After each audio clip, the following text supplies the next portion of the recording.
और भी जो हमारे पास इस मुल्क में, जिस तरह आपसे लास्ट टाइम बात हुई थी सोलर के हवाले से, विंड्स के हवाले से, और ये जो आपके आबी बिजली है, इसके ऊपर आपकी जो वजारत है क्या कर रही है सर? डॉक्टर साहब, सोलर नेट मीटरिंग का तो प्रोग्राम आपको याद होगा, बहुत इसकी बातें भी हुई।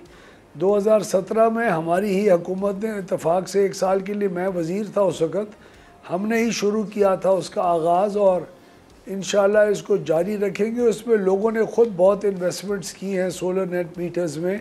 तकरीबन कोई 1000 मेगावाट से ज़्यादा हमारा इस वक्त solar net metre local IPPs हैं, 6-6 किलोवाट वाले, 6-7 वाले, जिन्होंने जहाँ जहाँ अपने ग्रीन मीटर्स लगाए। तकरीबन 1 लाख से ज़्यादा हमारे सार्फिन हैं जिन्होंने ख़ुद इसके अंदर इन्वेस्टमेंट कर दी है। लेकिन यूटिलिटी स्केल के ऊपर भी सोलर और विंड आइंदा मुस्तकबिल के अंदर पाकिस्तान की बिजली की कीमत को नीचे ला सकते हैं। लेकिन मसला इस वक्त सोलर या विंड का नहीं है।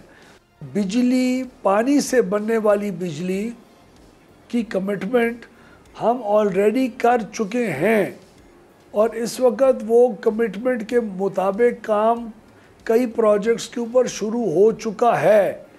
तो पाकिस्तान का असल मसला ये है कि उसमें कोई फ्यूल कॉस्ट में मुझे कोई प्रॉब्लम नहीं दिखाई दे रहा। एनर्जी कॉस्ट हमारी अच्छी, रीज़नेबल है, 8 से 10-11 रुपए फ़ी यूनिट के बीच में वेरी करती है, और हमारा रिन्यूएबल मिक्स भी माशाल्लाह काफ़ी हेल्दी है। असल प्रॉब्लम कैपेसिटी पेमेंट्स का है, जो कि अगले 6-7 साल के बाद कर्ज़े अदा करने के बाद वैसे ही ख़त्म हो जाना है। लेकिन हम इस पीरियड के अंदर उसके अंदर रिलीफ चाह रहे हैं ताकि बिजली सस्ती हो।